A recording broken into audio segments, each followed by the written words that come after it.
So we are picking up on Tesvav Amud Beis. We are 1, 2, 3, 4. We are 5 lines from the top of Tesvav Amud Beis. So Gemara says, Amar Rabbi Elazar, Amar Rabbi Chanina, Asa Kadosh Baruch Hu lios hatara berosh kol tzaddik v'tzaddik. Hashem eventually is going to put a crown on the head of every tzaddik. Shenemar b'yomahu yiyeh Hashem tzvakos lataras tzvi. That he's going to do that. So what does that mean? What does that mean? For the people that do the will of Hashem and the people that are waiting for Hashem's glory, that's the one that Hashem's going to put the crown on their heads. So Yachal HaKol, you might think that everyone would get that everyone would get it, that everyone's going to get a crown on their head. So when it says Tamalomar l'sha'ar amo, it says only to the people who are left. Now what does that mean? It's a play on words. L'misha meisim asmo kishirayim. It's someone who makes himself like he's just like leftovers, that he's very humble, that he doesn't hold himself out to be anything. So a person who learns, and even when he's learning, but he still holds himself to be like a nothing, that's the person that Hashem is going to put a crown on his head. Going on in the pasuk, l'ruach mishpat. What does that mean? Ze'adon es yitzro. That's someone who judges his yetzer, meaning he maybe he sins, but then like he holds himself, he puts his feet to the fire afterwards. That he wants to say like I made a mistake, but then he goes and he goes after the yetzer and says I got to do tshuva for what I did. Well, yoshev al mishpat. What does that mean? Ze'adon din emes lamito. That's someone who judges a judgment honestly. So it says done din. It's two lashons of done, meaning that even if you know that the let's say you know what the ruling is, okay, you know what's going to be happening, but the witnesses are false, or you know that the witnesses are false, but you know what the real truth was. So it says done din emes. So you have to get the truth, both sides. You can't rely on the false witnesses, and you also have to be able to arrive at the true judgment. So you have to be emes when you're dealing as a judge. V'legvura zeh miskar b'el yitzro. That's someone who overcomes his yetzer hara when he wants to do something. The yetzer hara is trying to get him to sin, and he's able to overcome that. M'shiva milchama shenosim enosim milchamta shel Torah. That's talking about the people who are battling in the milchama of Torah, that they're battling the fight of Torah. That's like people who are learning in the Beis Medrash, that you have like. If you walk into like, I've never been in there, but like, but I'm saying like when they say when you walk into BMG, my kids have told me you were there. They say it's like it's a roar that's going on over there. It's like impossible. I would never make it in yeshiva now. Like I'd be like all over the place with the noise that's going on. But you walk into yeshiva and you hear the people that are learning, and that's like that's really that's they're fighting the battle of Torah. That they're just trying to come up with what the true Torah pshat is. So Amar Midas Hadin Lefnei HaKadosh Baruch Hu. I'm sorry, I skipped. And what does it mean? Sha'ara, what does that mean? Elu Tamid HaChachamim she'amishkimin u'ma'arivim bebatim knesiyos bebatim midrashos. That's talking about the Tamid HaChachamim who come even early in the morning, that they open up the gates of the Beis Medrash, but they're there from very early in the morning, and they're there to start learning. Amar Midas Hadin Lefnei HaKadosh Baruch Hu, Ribbono Shel Olam. Ma nishtanu elu me'elu. Why is it that what's the difference between the Bnei Yisrael and the rest of the nations? That you give them the opportunity that they're able to learn and the other nations are not able to.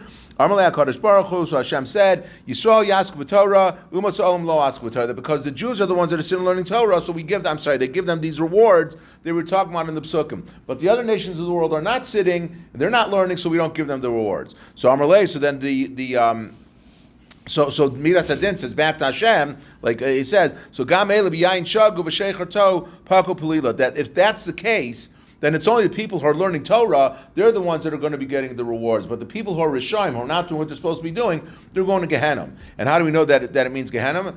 So Ein Pakwala Gehenna, Shinamar V'lo Siyah Zos L'Chalafuka, that it won't be that it's going to come to you, that you're going to be tripping over it. Ve'Ein Plila Ela Dayanin, Shinamar V'nasim L'Flim, that you're going to be, that the judges are going to determine it. So you see that if someone is not doing what they're supposed to be doing, that they're not going to get the reward. So now we're continuing on in the Megillah. So the Gemara says, so then Esther, so she left Mordechai. She says, "Okay, I'm going to go before Achashverosh now, and whatever happens to me is going to happen to me." So Amar Rab Levi, Kivan Shigia Lebeis Hatzlamim Nistalkahim and Ashchina. That once she reached the Avodah Zarah that was outside where Achashverosh was, so then she felt the Shechina leave her. Because remember, we learned that Esther had Ruach HaKodesh. So when she got to the place where the Avodah Zarah was, where the idols were, she felt the Shechina leaving her. So Amra, Keli, Lama Azavtani, Hashem, why are you forsaking me? Shema Atadan Al Shogeg Kamezid Val Onis Karatzu. Maybe it's because that you're judging my inadvertent action like an intentional action, or because maybe you're saying because what I was doing accidentally, I now am doing on purpose. She's saying, I'm only going to Achashverosh because I want to save the Jewish people. I'm not going to Achashverosh because I want to be with Achashverosh. So why are you forsaking me now? And then she said, Oh Shema shall Oshema al shekarasiv kelu. Maybe it's because I called him a dog. She referred to Achashverosh as a dog. Shenamar hatzilam echerav nafshi miyad kelav yichidasi. That rescue me from the sword. They should save me from the dog. And again, she was saying that she was admitting, even if you have a non-Jewish king, but you still have to talk respectfully about him. So she said, maybe it's because I was wrong that I referred to Achashverosh as a dog. And he may not have been a good person, but he's still a king. And what do they say? Respect the office, even if you don't respect the man. So you have to respect the office, the title of king. You have to respect, even if you're not respecting the man. So Chazar Karato Aryeh. So then she went back and she changed the name to a lion. Shenemar Hoshieni Mipiyari. She saved me from the lion's mouth. And so the Mefarshim say that maybe one is referring to Haman and one was referring to Achashverosh. So first she was saying to save me from Haman, who she was considering to be a dog, and then she's saying save me from Achashverosh, who she considered to be a lion. Okay, so the Gemara said, what would have been the problem with calling Haman a dog? That may, again, according to that pshat, again, still Haman was the second most powerful person in the kingdom. So you still got, again, you have to respect him. So what? Respect the office, yeah. So Gemara continues. When Achashverosh saw, remember, you weren't allowed to go to the king unless he raised his royal scepter to you. So it was when Achashverosh saw the Esther Malko, Amar Rav Yochanan. There were 3 malachim that came in with Esther at that time to Achashverosh. Remember, each malach is only able to do one mission in its life, and that's it. It can't do multiple. It can't multitask. Okay, so Malach is given one mission and that's it. So what were their purposes? One of them lifted up her neck because Esther had been fasting for 3 days and 3 nights. So when a person's fasting, they're very weak. Their head is drooping down. So the Malach was lifting up her head, so she would appear more gracious to Achashverosh. One was putting this chut shel chesed. Remember, we said that Esther had this certain charm about her that people, when they saw her, they just felt an affinity to her. So the other one was bringing that chut shel chesed. And that one was stretching out the scepter, Achashverosh's scepter, because Achashverosh, maybe they say, he did not call for Esther. Maybe he didn't want Esther coming into the chambers then. So instead, the Malach lifted up the scepter so that it would touch Esther, that she'd be able to come forward. The comment: how far did this scepter stretch out? Amar Rabbi Yirmiyah, Shtei Amos Haya. It was 2 Amos. V'Himida al Shtei Mesrei, and it reached 12 Amos. V'Amrila al Sheish Esrei. Some say that it was 16 Amos long. V'Amrila al Esrim v'Arba, and some say that it was 24. Masisa Tana al Shishim. Some say it was 60. To be honest with you, I don't know what the difference. I don't understand even why it like. I don't know what it matters. Like what the like, I mean, there was a nace that took place, but I don't know what the difference is. If it was 12, if it was 24, if it was 60. But we find similarly that this concept of like just like the royal scepter stretched out much farther than it was supposed to. So too we found by Bas Paro that she stretched out her hand to reach Moshe Rabbeinu when he was in the Nile. We also find that when it comes to the teeth of the Rishayim. What's that referring to? That you broke the teeth of the wicked. What is that referring to? That you extended. That's referring to the Gemara talks about that Gog wanted to kill the Bnei Yisrael. So he was a giant. He took this massive mountain, he lifted it up over his head, and he was going to throw it on top of the Bnei Yisrael. And what happened? So the Rashi says that Hashem sent ants that came and they dug out the mountains, and like it fell around him like a tiara or something, So it was like it was around him. So he wanted to lift up the mountain still to be able to throw it still on the Bnei Yisrael. And then it says that Hashem extended his teeth into the ground so that they were like locked in there and he couldn't lift it up anymore. So we find also that Hashem stretched out his teeth, that he extended them. Rabba Baraf from Amar Mishum Rabba Lazar Sheshama Merabo Varabba Merabo. That how far did the scepter stretch out? Shmosayim was 200 amos. Okay. Vayomer la hamelach malach Esther malko ma bakashasecha chaz hamelach. So Achashverosh says to Esther, okay, so we've got the party now. Haman's here. What do you want? I'll give you up to half my malchus. I'll give to you. Anything you want, I'm going to give to you. So Gemara says, Chatzi malchus. I'll give you half the kingdom. V'lo kol malchus, but I'm not going to give you the whole thing. What's that referring to? V'lo davar shechot says l'malchus v'mayniu benyim beis hamikdash. That kind of, remember, Achashverosh ruled over the entire world. So halfway, Yerushalayim is considered to be the halfway point to the world. It's the center of the world. So Achashverosh says that I will give you whatever you want, but I'm not going to allow you to rebuild the Beis Hamikdash. which we see that even back then, that the whole Temple Mount, the whole concept of the Beis Hamikdash was like he said, if I give that to you, that's going to ruin me because everyone else is going to be upset with me that I'm giving that to the Jews. So he said, I'm not going to do that for you. The Gemara continues, Yava Hamelach v'Haman el Mishta. So then she says, I want the Haman and the king to come to the party that I'm making. Tana Rabbanan, Ma Rasa Esther Shezibna es Haman. So what did Esther see that she decided to decided to include Haman in the party with Achashverosh? So the Gemara is going to give 12 reasons now. So the Gemara says, Rabbi Eliezer Omer Pachim Tamna Lo, that she prepared, she was laying a trap for him. She wanted to set a trap for him. Shenemra Yihishul Chanam Lefneim Lepach, that their table is for a trap, that she was hoping just in the course of the events that they were there, Haman would do something that would get Achashverosh upset with him. Rabbi Shua Omer Mi Beis Avi Alam, that she learned it from her father's house, and Shenemar Im Ravek Sonacha Hachileu Lechem, that if your enemy is hungry, so you give him bread to eat. And again, Rashi says it's not referring to her father's house because, as we learned last week, that Esther's father died after she was conceived, and Esther's mother died in childbirth. So it means that she learned from the kids of the neighborhood, that she learned that this is how you're supposed to treat your enemies, to try to get you, like, feed them when they're hungry, and it makes them lazy. Rameir Omer Kadesh Lotita Yitol Eitzav Yimrod.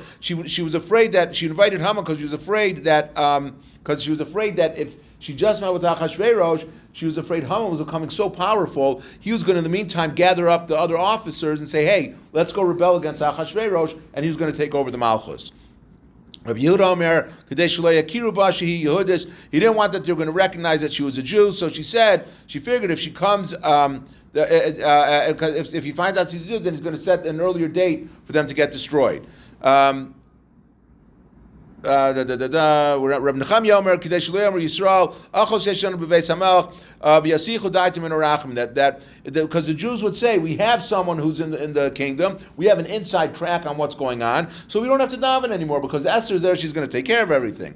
Rabbi Yossi Omer Kadesh Shiyu Matzoi La B'Choles, that she wanted that Haman would be available the whole time that it was there, because she was again hoping, similar to the first answer, that maybe Haman would make some sort of mistake and Achashverosh would get upset with him. Reb Shimon ben Asi Omer Ula Yargish Hamakom V'Yasel Anu Nes. He's hoping that maybe that maybe Hashem's going to see that I'm having a party with Achashverosh and with Haman, and Hashem's going to say this is like too much already, and he's going to fix the problem with that Haman wanted to do.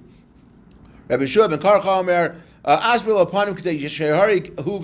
She said, I'm gonna wink at Haman. I'm gonna make it seem like I'm flirting with Haman in front of Achashverosh. Achashverosh is going to say that, he's going to think that we're having some sort of affair, and because he's jealous, he'll kill me and he'll kill Haman. And Rashi says, because the Gemara in Tainus says that whenever someone had an edict that they had made, and then they would die, so that edict would fall aside. So she was hoping, fine, I'll die, but at least when Haman dies, then what he wants to do to the Jews is also going to be stop. Rabbi Gamliel Omer Melach Hapachvan Haya, that Esther said to herself, Achashverosh was a flip flopper. He wouldn't stay with. So it's possible she could convince him that he should not kill the Jews. But she was afraid by the time Achashverosh walked back to his throne, he was going to change his mind. So she wanted to do it with Haman there. She wanted to get Achashverosh to say that Haman is the guy, he's the bad guy in this whole story, and Achashverosh would kill him right then and there and not have time to change his mind about it. We still need the final reason that was given by Rebbe Lazar Amudai, the Tanya Rebbe Lazar Amudai Omer. Kinatu b'melach, kinatu b'sarim. That the reason why she did it was twofold. She wanted to get Achashverosh jealous, because Achashverosh is thinking to himself, why is she inviting Haman? She doesn't need Haman. I'm her husband, so why does she want to invite Haman? And he's going to be jealous that she was inviting Haman. And then she also was getting the other officers of the court jealous, because they're going to say, oh, Haman's going into this private party with Achashverosh and Esther, so they're going to say, hey, we don't like Haman either. So that way Haman wouldn't be able to get them on his side.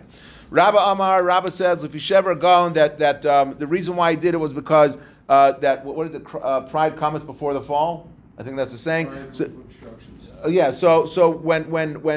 when you're at your peak, that's when you're going to go down. That you can go nowhere but down. So Haman was going to reach his peak now of greatness by being invited to a private party with the king and queen. He can go nowhere but down. The chumam ashis says mishtayim, that when they're hot, when they're heated up, I'm going to do a meal for them, because Belshazzar, when he came back from his fight, So it says that he ate a lot and then he died that night. He was killed. So she was hoping that Haman was going to have a Suda now. He was going to be like at the peak of his greatness, and then he was going to die. Turning to, I'm sorry, not turning. I have to change that back. Ashkei Rabba Baravul Aliyo, Kaman Chazia Esther V'Avda Haki. So what was the reason? From all the reasons we gave, what's the reason that she did it? So Amarlei said, Kechulu Tanoi, Kechulu Amorai. That it's like all the Tanaim and Amoraim saying, it's like for all of them, that's why she did it. So the Gemara continues, Haman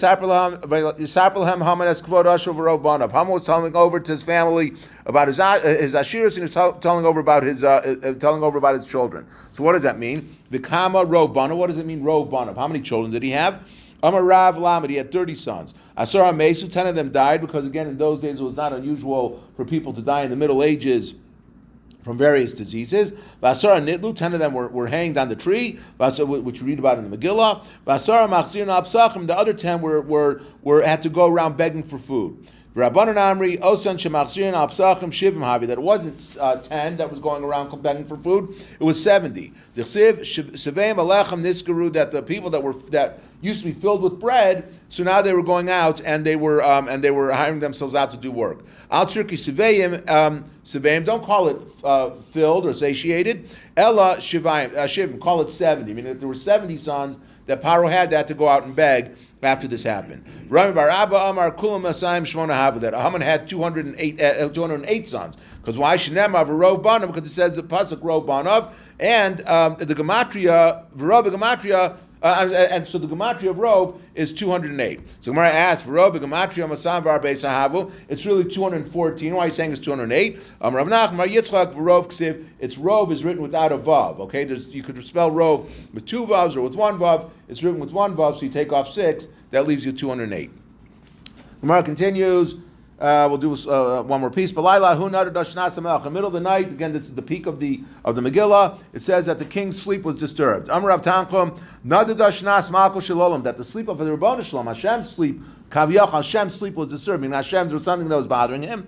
Rabbanan Amri, Nadadu al Yonim, Nadadu Tachtonim, that the Malachim were awakened, and so were and so was Achashverosh.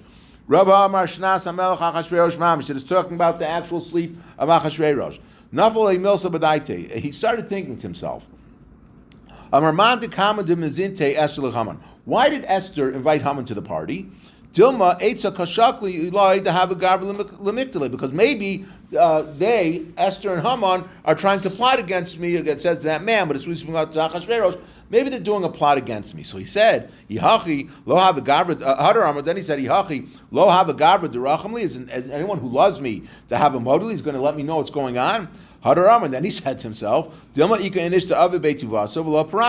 was someone who did me a favor, and I didn't pay him back for that favor when he did it.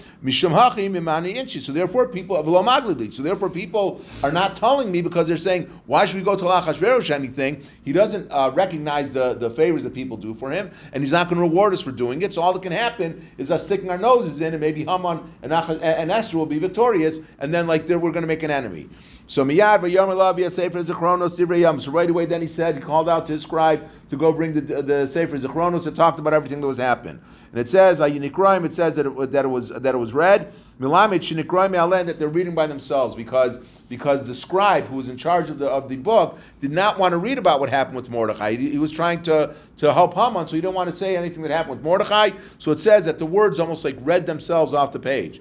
Vayimatze kasam, when it was found written, kasam mibayle, it says that it was found. Milame, turning to Tezayin with Aleph, Shimshi Mochek v'Gavriel Kosev, that Shimshi, who was the scribe of Achashverosh, he was erasing the story of what happened with Mordechai, and Gavriel, the Malach, came down and was writing it again. So that's why it's saying that it was writing. That as the night is going on, it was being written right now in present tense, because